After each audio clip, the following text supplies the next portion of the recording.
welcome. Thank you for tuning in. Welcome to First Global's STEM Talk and interview session that's part of the programming for the 2020 First Global Challenge Connecting Communities. My name's Sarah Fogwell, and I'll be moderating today's talk. One important part of community is having the opportunity to learn with each other and from each other. We're hosting a variety of sessions throughout the season with interesting and inspiring individuals involved in STEM fields, so we can discuss together, answer questions together, and learn together. So joining us today for a special career-focused talk is Ilene Rein. So Ilene is a professional recruiter and partner at Marketing and Sales Resources Incorporated with over 10 years of recruitment experience. She's also a longtime volunteer and supporter of FIRST. So today we'll be using her expertise to provide students with tips on how they can best market their first global experience and STEM skill set when creating their resumes for college, job applications, and impressing during interviews. So thank you for joining us today, Ilene. Thank you for having me. I'm really excited to be able to share those inside secrets with the FIRST community. Yeah, and we are really glad to have you here. Teams have submitted questions about applying to colleges, resumes, careers, job interviews. So we're going to jump right into the first question from Team Bangladesh, which was, in this day and age, how important are college degrees when applying to jobs? You know, it depends. I know that everyone's talking about education, and education will always be an asset to you. Some companies do require four-year degrees, but there are some trades and some companies that do not require a four-year degree.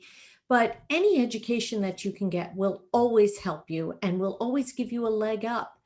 The way I look at it is, if you're interviewing for a job and there are two candidates and one person has a degree and one person doesn't, well, that's a plus in your column if you have the degree. That doesn't mean that it's going to be the final decision, but it certainly helps you. Yep, agreed. Our next question coming in is from Team Venezuela, which is, what do you recommend to do for someone who isn't 100% sure about what they want to study? My recommendation is just start. Your first couple of years in college are really about exploration, and you take a wide variety of classes. So if you're not sure, try them all out. Plus also, just because you pick one field now, that doesn't mean that that's your career for the rest of your life. You can change. I see many, many resumes. I look at about 500 resumes a day, and I see the history of people's career paths. So just because you pick one field today doesn't mean that you're locked in that for the rest of your life. Agreed. I mean, I switched my degree 3 times, so. I rest my case. There you go. Our next question comes from Team Ethiopia, which is, when I am applying to college, what should I include? Should I include jobs that I had that don't relate to the course that I'm applying for? Sure, definitely at that age. That's the one thing that I hear from college admissions officers, that there's no work experience, that people are missing that. And that is so important because you know what? It shows that you have maturity. It shows that you're a responsible person. And it shows that someone paid you money to do a job, or even if it's an internship for free, you had to show up, you had to be responsible, you had to be there on time, and guess what? You had to do all your schoolwork on top of that. So that's someone that they're interested in for college work. Very much so, agreed. And so I think that goes into our next question from Team Cambodia, which is, what skills do we need to get a good job? It depends on the individual job. What do you want to do? If you want to study computer technology and software engineering, then practice it and do it. Don't talk about it. So there are different skills for different jobs. And so also, really, I think these are all going to be related. So from Team Madagascar, how can the hard and soft skills earned in the First Global Challenge be highlighted on your resume? Well, that's a no-brainer. The things that you are learning through FIRST are truly remarkable. It's real-world experience. You need to be highlighting your FIRST experience on your resume for college and for jobs. Companies are looking for it. Think about all the things that you do in FIRST. You're communicating, You're working as a team. You have leadership roles. You're applying the knowledge that you learn. You're communicating. These are all things that an employer would want. It's a question of choosing teams. You want them to choose you to be on their team, and first prepares you just incredibly for the working world. And it's so nice that year after year, I think more and more companies are becoming more recognizable. They know what FIRST is. They know what you're learning, what skills you're gaining. Like, more companies are aware of what you're doing in FIRST. I am recommending for everyone right now, listen up. Okay, everyone listen. Put your FIRST logo on your resume. I want every resume that I see. As soon as I see a resume with a FIRST logo, that's the one that goes to the top of the pile. It is truly amazing the skills that you are learning. It is so going to prepare you for college. The students that were on my team as I was a mentor, they got to college and they said, I didn't realize all the skills I was learning at the time, but I am so prepared for college. I know how to present. I know how to talk to professors because I was able to talk to judges. I know how to work as a team. It is a truly incredible experience and gift that you're being given to participate in FIRST. Exactly. And just like you said, these teams are given skills, the soft skills such as talking, such as presenting. They got the technical skills of building, electronics, programming. So a question from Team Chile is, what are the 3 most valued skills that we could attribute to our participation in FIRST Robotics? There's so many skills. I don't think there's 3. I think there's so many. I think that any project that you're working on, this is real world. This isn't practice. This isn't a school project. This is really what it's like. The teamwork that you're working on, the robots that you're working on, the projects, the business plans, the finances, the marketing, community involvement. This is real world. This is how companies are run, and you're getting to experience this at an early age. And this is going to serve you for the rest of your life. And now, these students are graduating from the FIRST Global Challenge, the program.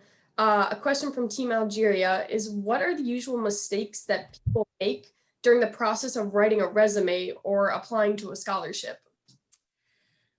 The biggest one that I see, and I see this all the time, and this is really why I love being able to speak with the FIRST community, is a lot of people are being told that FIRST is a club or an activity, and it's being put as a one-line item at the bottom of their resume. Those of us in the FIRST community know it is so much more than that. And you do so much more than that, and you learn so much more than that. So I want to see that FIRST robotics experience expanded. I wanted to have the weight of what you're learning and what you're doing. I want to know the details. It's not just that you show up one afternoon a month for an hour and that's it. No, it becomes you. It's all about you. And I want to see what leadership roles you took. I want to see what you participated in, how you expanded that experience. And guess what? Colleges and companies want to see that too. Exactly. And I think it's pretty good talking points too. They'll see, oh, you were the captain, of the electronics, tell me more about that. It's talking point. It's interesting. It makes you stand out. And that's the whole thing that, there's only so many jobs. And it's when you're applying to college, there are 1,000 seats, let's say. If you're applying for a job, there may be only one job. So you have to be the candidate of choice. So there may be 100 people applying for that one job. How are you going to stand out? And talking about your FIRST experience, guess what? You're going to be unique and you're going to stand out above the other candidates. Agreed. And so a question from Team Suriname, how do I know that I've written a good resume? So we talked about the interview, but actually writing the piece of paper, how do they know they've done a good job? The reality is your resume is a marketing document. You're marketing yourself to employers. You're marketing yourself to colleges. If your resume isn't getting calls, if it's not generating calls, then it's not doing its job. That's the easiest way to find out. That's its job, to generate calls. Once you get on the phone, then we talk about interview skills and we work on that. But your resume is out there and it's supposed to be working for you. So if it's not generating calls, we need to change it up. We need to fix it. And I think this next question we hit on slightly, but this question was submitted from Team Sri Lanka. Can participation in First Global help us to develop a resume for fields that fall outside the STEM category? Oh, definitely. There's so much that FIRST has to offer. It's not just about robots. So I know people who have gone into marketing fields. I know that they've gone into sales. They've gone into any field. These are skills that you take forward with you, be it presentation, be it teamwork, be it communication. I mean, I place people on the executive level in industrial products, B2B channels for marketing and sales professionals. Well, that means that I need a marketing engineer, someone with an engineer experience, but they went the marketing route. So there's so many different facets that you take this experience forward with you. And again, we go back to, just because you decide one thing now, you don't know where your career is going to head. So these skills that you're learning, the presentation skills, the finance, the community, teamwork, they can be applied anywhere. That was a beautiful answer. You threw in everything in there. I truly believe it. And as a non-tech mentor, I was a non-tech mentor. So I really saw exactly what was going on and all of the other things besides the robot as well. Agreed. Our next question is from Team Estonia. In today's world, in what work field are people who understand STEM-oriented subjects most needed? All, just all. Pick something that you love to do and you'll be great at it. You know, they say, choose something that you love to do and you'll never work a day in your life. Well, that's the truth. So there's so many different things in STEM fields that we need people. We need you. I'm counting on the next generation to come together and have the worlds come together. Any field, they're needed and they're hiring now, which is most important. So those fields are growing. Our next question comes from Team Comoros, which is, my dream is to become an engineer and I think I'm good at it, but I have no record of that and no schools in my country are available. What should I be focusing on in order to build a strong application? First, I am truly inspired that you want to be an engineer. That is incredible. I am so thrilled. Continue down the path. Stay with FIRST. Participate. I will tell the story that my daughter was not interested in STEM. And because of FIRST, she is now studying biomedical engineering. So she has changed the trajectory of her career path. If you are interested in this, then you learn everything you can. There's so much to be learned on the internet just without any kind of formal education. Get everything you can, stay with FIRST, continue to grow, and there are always scholarship opportunities that are available through FIRST. So check them out. Oh, that was a nice little plug for first scholarships too. Well, it's the truth, and I've seen so many people grow through this organization. And there's so many opportunities and connections and networking, because again, as soon as I see that FIRST logo, I want to talk to that person. Yep, and the networking is a big one. I'm sure first teams know this at competitions, talk to everyone, introduce yourself to everyone, because you never know when later in life you're going to need that connection. Definitely. And if nothing else, it's nice to stay friends. So yeah, you meet people at the competitions, but you know what? Those are going to be your future peers. So connect with them now. If you don't have a LinkedIn profile, start it now. Start connecting with people and stay in touch with them. Because as you said, you don't know when you're going to want to talk with them and reach out to them in the future. All right, so switching gears a little bit. A question that was submitted from Team Nigeria, which is, what are potential questions we should be prepared to answer at interviews for STEM jobs? The reality is 75% of all interview questions are the same. So, and they've been asked for years and years and years. My recommendation is you want to be prepared and you're going to talk about your first experience. Talk about how you had a problem solve. Talk about how you had to build a robot. Talk about how you had to work as a team together.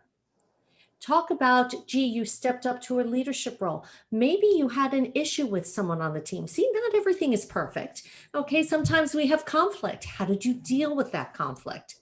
This is the perfect time to let your first experience shine. So along the same lines of, not everything went perfect. A question from Team Zimbabwe, it's, what's the best way to respond if you were asked a question that you don't entirely understand or have little knowledge about in an interview? Well, I always say the rule number one is you never lie. There are different ways to present the truth, and you want to highlight your experience. If you don't understand the question, let them clarify. Okay, so say, I'm not understanding, what are you really looking for in the question? If you don't have the skills that they're asking you about, be truthful.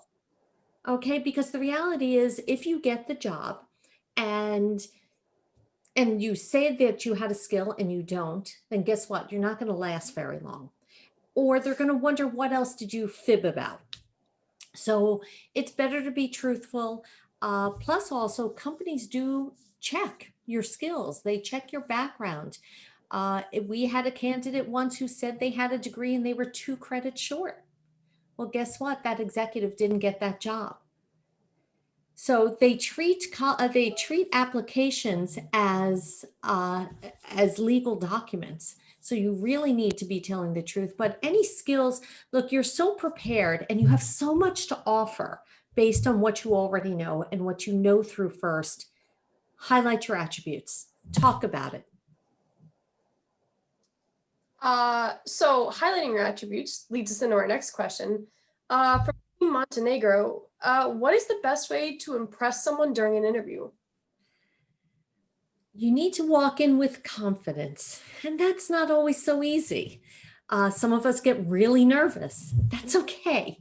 But here's the secret. I'm going to share the secret with everyone. Okay, listen in. The biggest secret is it's not about you. It's about what can you do for the company. So how does your background fit the skills that would help the company do the job? So all the things that you've done in first, all the things that you've worked together, your leadership and teamwork and building and problem solving, if you're discussing that in what the company needs, they would be impressed by that, and you'll be the candidate of choice. That was a good way to put it. Think about my interviews. That's the secret sauce right there. Okay, so if you learn nothing else today, listen to that statement. I love it. Our final question was submitted from Team Kosovo. How do you approach your first job interview when they're looking for someone with more job experience? I get that from a lot of graduates, a lot of high school graduates, that they're asking for experience, but you don't have any experience. Well, guess what? They know that you're entry level. It's okay. If they're looking for an entry level person, talk about your projects. Talk about what you did in school. Talk about first. We're coming right back there. Again, it's real world experience. The fact that you're working with the team and coming up with a product and then marketing that product and testing that product, that's what the world is looking for. So you already have that. You're already a problem solver. You know how to work with the team. Explain that to them. Not everyone knows about FIRST yet, but we're working on it. We're trying to get the word out so everyone has the opportunity. I couldn't have summed it up better myself. Everyone needs to know about first. So with that, we conclude today's STEM Talk and interview. Thank you, Eileen, so much for tuning in with us and taking the time to talk. Do you have any final words of wisdom to share with the teams? It has been my pleasure. You all inspire me every time I see social media posts. I see everyone working together. I see what you're doing. Keep it up and go after your dreams and go be great. I'm looking forward to seeing you on the job market. All right, and teams, I hope you take all of these tips and tricks and apply it with your own job interviews, college interviews, whatever it is. And thank you for joining us today.